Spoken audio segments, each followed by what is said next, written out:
Team of doctors చేశారు. ఈ analysis of objects, బాడీలో ఉండే ఆబ్జెక్ట్స్ అన్ని ఎఫ్ఎస్ఎల్ ఆర్ఎఫ్ఎస్ఎల్ విజయవాడలో ఎగ్జామిన్ చేశారు. ఒక ఫైనల్ ఒపీనియన్ వచ్చింది, ఇన్వెస్టిగేషన్ ఫైండింగ్స్. ఈ లైన్స్లో మీకు మేము ఎక్స్ప్లెయిన్ చేయడం జరుగుతుంది. నెక్స్ట్ ఎగ్జామినేషన్ ఆఫ్ విట్నెసెస్లో మెయిన్ వారి కుటుంబ సభ్యులను ఎగ్జామిన్ చేశాము. వారెవరు కూడా మాకు ఎటువంటి అనుమానం లేదు, పోలీసు వారే ఇన్వెస్టిగేట్ చేసి వారికి మరణానికి కారణం తెలియజేయండి అని చెప్పడం జరిగింది. తర్వాత వారు ఒక 6 మందితోటి 24 తారీఖు వారు ప్రయాణం చేసినప్పుడు సెల్ ఫోన్లో 6 మందితో మాట్లాడారు. వారి భార్య, కొంతమంది ఫ్రెండ్స్ తోటి మాట్లాడారు. ఎక్కడ కూడా జనరల్ టాకే చేశారు, ఏది కూడా వేరే విషయాలు ఏమీ మాట్లాడలేదు. తర్వాత వారు 1 మంత్ 2 మంత్స్ కాల్స్ తీసుకొని ఫ్రీక్వెంట్గా ఎవరితో మాట్లాడుతున్నారు అని కూడా వాళ్ళతో కూడా విచారించాం. సో వాళ్ళు కూడా జనరల్గానే చెప్పారు, ఈ రిలీజియస్ మ్యాటర్స్, పర్సనల్ మ్యాటర్స్ వాళ్ళు మాతో మాట్లాడినట్టు చెప్పారు. తర్వాత ఐ విట్నెసెస్, ఇప్పుడు జర్నీలో వారు హైదరాబాద్ నుంచి బయలుదేరింది రాజమండ్రి వచ్చేంత వరకు కూడా ఒక పెట్రోల్ బంక్లో పెట్రోల్ పోయించుకున్నారు, కొన్ని షాప్స్ విజిట్ చేశారు. తర్వాత కొన్ని చోట్ల వారికి యాక్సిడెంట్ జరిగాయి.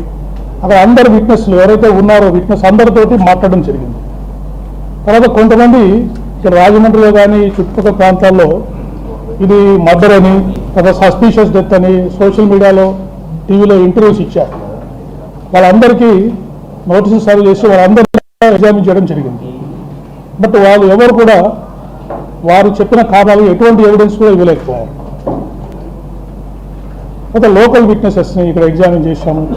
డ్రైవర్స్ ఎవరైతే ఆ 4-6 వెహికల్స్ వారి మోటార్ సైకిల్తో పాటు ప్రయాణం చేశాయో ఆ డ్రైవర్స్ అందరినీ కూడా మాట్లాడాం. Right, next.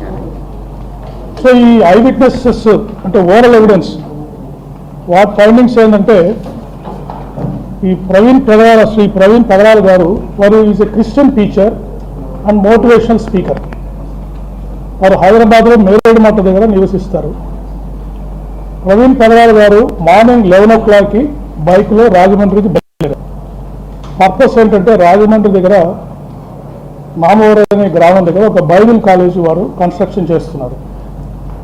ఈ వర్షాన్ని మనకు భయ ఆకాశాన్ని లోకల్గా ఎవరైతే ఆ స్థలాన్ని ఎంపిక చేయడానికి హెల్ప్ చేశారు, రిజిస్ట్రేషన్ హెల్ప్ చేశారో వారు అడపాక జాన్ అని చెప్పేసి ఒక వెల్డర్, ఆ రోజు వారు వచ్చి అక్కడ వెల్డింగ్ పనులు అక్కడ కొన్ని స్టార్ట్ చేద్దామని వాళ్ళు ప్లాన్ చేశారు ప్రవీణ్ గారు. సో వర్షాన్ని మాకు సపోర్ట్ చేశారు. తర్వాత ఎందుకు బైక్లో వచ్చారు అంటే, బైక్లో ఇక్కడికి వచ్చి రాజమండ్రి ఫ్యూచర్లో వారు ఇక్కడే ఉండి ఈ బైబిల్ కాలేజ్ కన్స్ట్రక్షన్తో చేయాలనే ప్లాన్లో ఉన్నారు.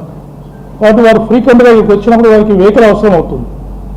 అందుకని ఈ బైక్ని ఇక్కడే పెట్టి మళ్ళీ తిరిగి వెళ్ళి ఎప్పుడు రాజమండ్రికి వచ్చినా కూడా ఈ బైక్లో ట్రావెల్ చేస్తూ లోకల్గా పనులు చూసుకోవడానికి వారి మెయిన్ ఉద్దేశంగా మనకు తెలిసింది.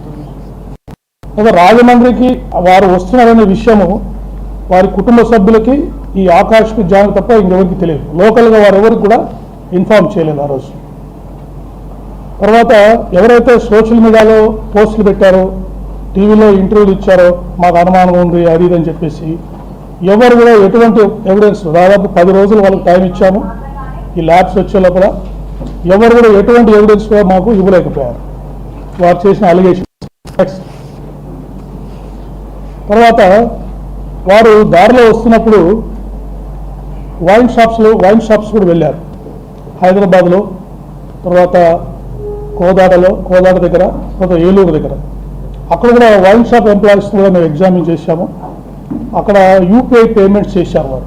ఆ పేమెంట్ చేసిన ట్రాన్సాక్షన్స్ కూడా మేము కన్ఫర్మ్ చేసుకుని అక్కడ విట్నెస్తో కూడా మాట్లాడాము. దారిలో వారు 3 సార్లు వారికి యాక్సిడెంట్ అయింది రాజమండ్రి వచ్చే లోపల. ఒకటి సాయి ఫుడ్ ప్లాజా చీలకల్లు దగ్గర ఒకసారి మోటార్ సైకిల్ నుంచి పడిపోయారు. అక్కడ ఒక లారీ వెనక పడుతూ వెళ్తూ వారు పడిపోయారు.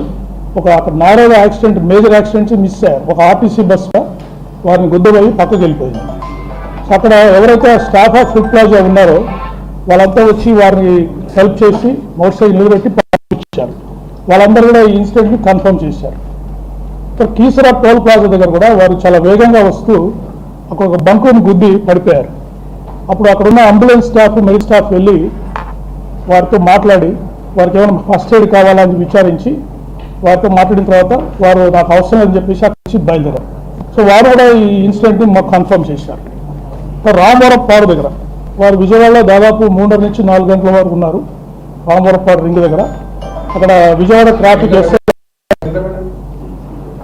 ట్రాఫిక్ ఎస్ఐ గారు ఇంకొక 2 విట్నెస్లు కూడా ఆ ఇన్సిడెంట్ని కన్ఫర్మ్ చేశారు.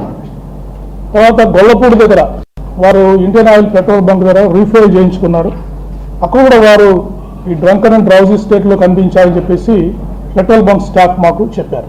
సో ఈ విధంగా ఓవరాల్ ఎవిడెన్స్ మీద మనకి ఫైండింగ్స్ అన్ని వచ్చాయి. నెక్స్ట్ సీసీటీవీ ఫుటేజెస్ ఇవన్నీ మీకు స్టెప్ బై స్టెప్ చూపిస్తాము. మొత్తం వారు హైదరాబాద్లో బయలుదేరినప్పటి నుంచి రాజమండ్రిలో వారు మరణించేంత వరకు కూడా ఎన్ని పాజిబిలిటీ ఉంటే అన్ని సీసీటీవీ ఫుటేజెస్ మేము కలెక్ట్ చేశాము. అవన్నీ 1 by 1 మీకు చూపించండి.